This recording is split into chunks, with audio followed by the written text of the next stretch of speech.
Moses and his brother Aaron met at Horeb, the mountain of God, and from there they started off to Egypt to fulfill the mission God has given them to deliver the Israelites from slavery. There, they gathered all the leaders of the Israelites, and they told them all that the Lord had spoken to them, and Moses performed the signs before them. They believed, rejoiced, and worshipped.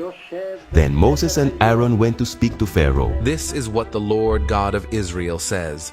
Let my people go. Really? And who is the Lord?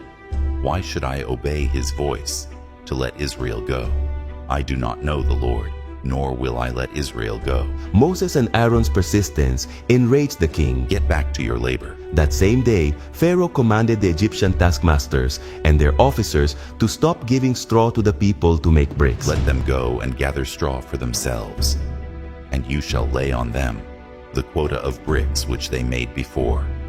Let more work be laid on them, that they may labor in it, and let them not regard false words. Since they didn't deliver the daily quota, they were cruelly beaten. So, the officers of the children of Israel came to speak to Pharaoh, but it was useless. Idle people, lazy, go now and work. No straw will be given to you. As they came out from Pharaoh, they met Moses and Aaron. The initial joy turned into hatred. Let the Lord look on you and judge, because you have made us abhorrent in the sight of Pharaoh and in the sight of his servants. Why did Moses and Aaron have to face such a difficult beginning? Shouldn't God have made the process easier for them, since He Himself had sent them to carry out that mission? Sabbath School Like presents the series Exodus, Journey to the Promised Land. Lesson 3, Rough Start. On January 15, 2009, the U.S. Airways Flight 1549 took off from LaGuardia Airport in New York. Mid-ascent, the plane collided with a flock of birds and lost both engines. Everything was in chaos, except the pilot. Chesley Sully Sullenberger didn't scream or panic. He simply landed the plane on the Hudson River without a single casualty. Why was he so calm? A lifetime of preparation. He himself said, "I prepared a single lesson for 42 years. And I got to put it into practice that day." Likewise, Moses and Aaron faced total chaos from the very first try of fulfilling their mission. Everything spiraled out of control, but this story is there to teach us something powerful: how to react when everything seems upside down. So this week's question is, how does Moses and Aaron encounter with Pharaoh teach us to trust in God even in the midst of chaos? First, seeing beyond the arrogance. Have you ever seen those inflatable dolls they sometimes put up at the entrance of businesses? Yes, those that move as if they were dancing with the wind. Some are huge and even intimidating. Exactly. But when you get closer, you realize that they are just air. Something similar happened with Thutmose III, the Pharaoh of the Exodus. He spoke as if he were a living God.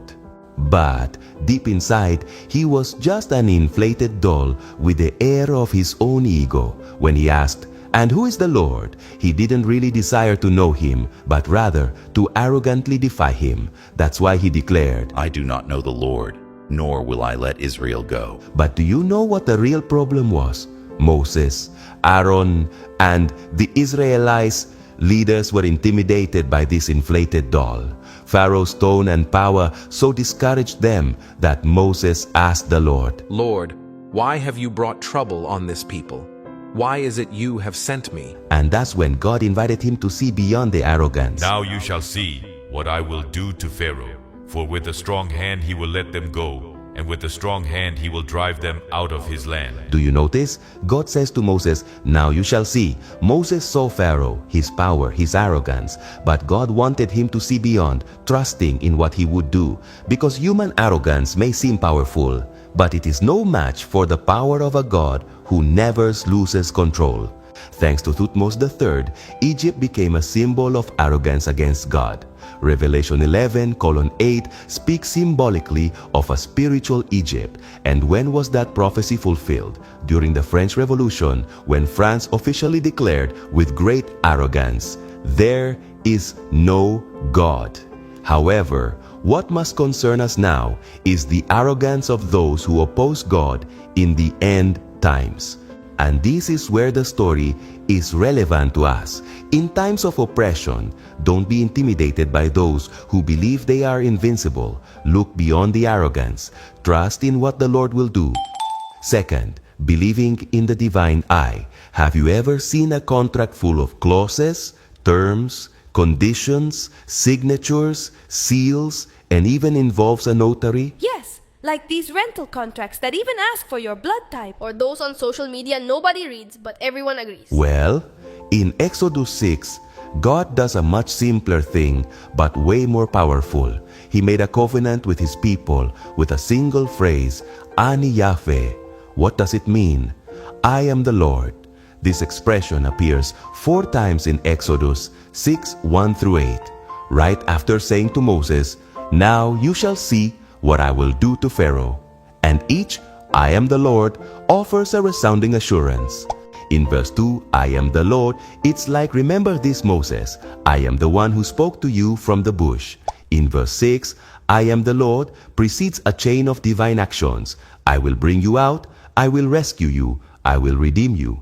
In verse 7 he says, And you will know that I am the Lord, or you will see that I fulfill what I say. And in verse 8, I am the Lord is like a final seal, reaffirming his identity and superior authority than Pharaoh's.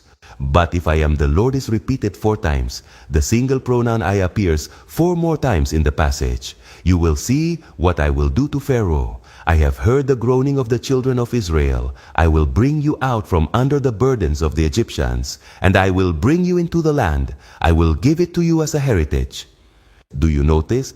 The divine I appears 8 times in total in these 8 verses. Because God is the subject of all miracles, Moses no longer needed new proof, he needed faith in the divine eye. And so do we, because there are times in life when you don't understand the why, but we can cling to the who. And the who is Yahweh, the faithful God of covenants. And third, acting as God says. Imagine a big shiny balloon. I love them. Then someone comes along and pops it with a pin. There's always the balloon popping one. Well, after listening 8 times to the divine eye, Moses went out with his balloon of courage fully inflated. But when he approached the Israelites and they refused to listen to him, that balloon quickly deflated. Then the Lord said to Moses, Go in, speak to Pharaoh, king of Egypt. The children of Israel have not heeded me. How then shall Pharaoh heed me, since I speak with faltering lips? This expression with faltering lips in Hebrew is aral sephatayim, literally translates uncircumcised of lips. Moses had already come up with that excuse when God had called him from the bush. And yes, Moses did have trouble speaking the Egyptian language, but God is never stopped by our limitations. See, I have made you like God to Pharaoh, and your brother Aaron will be your prophet. You are to say everything I command you, and your brother Aaron is to tell Pharaoh to let the Israelites go out of his country. God spoke to Moses, Moses spoke to Aaron, and Aaron spoke to Pharaoh. And God used this communication highway to explain how the prophetic ministry works. Moses was like God, and Aaron was the prophet. And you know what? Even though the balloon of courage was deflated, Moses and Aaron did exactly as God had said. Why? Because obedience has nothing to do with feelings. Obedience is a matter of faith. When Captain Sully landed on the Hudson River without a single casualty, it wasn't luck, but rather preparation. Moses and Aaron also had a turbulent start off in their mission, but they learned 3 important lessons: to look beyond the enemy's arrogance, to believe in the I am the Lord, and to act just as God says. And those 3 lessons are for us as well. So if we are ready to look beyond, to trust and obey when the chaos of the last days comes, we won't lose our confidence, as did Sully on the Hudson, and we will see the fulfillment of the promise, I am the Lord, the God of all mankind. Is anything too hard for me? Has this study blessed you? You can also be part of this mission to teach the Bible in a creative and transformative way. Scan the QR code on the screen and support us so that more people can learn how to study the Exodus, Journey to the Promised Land. Remember, together we can grow more.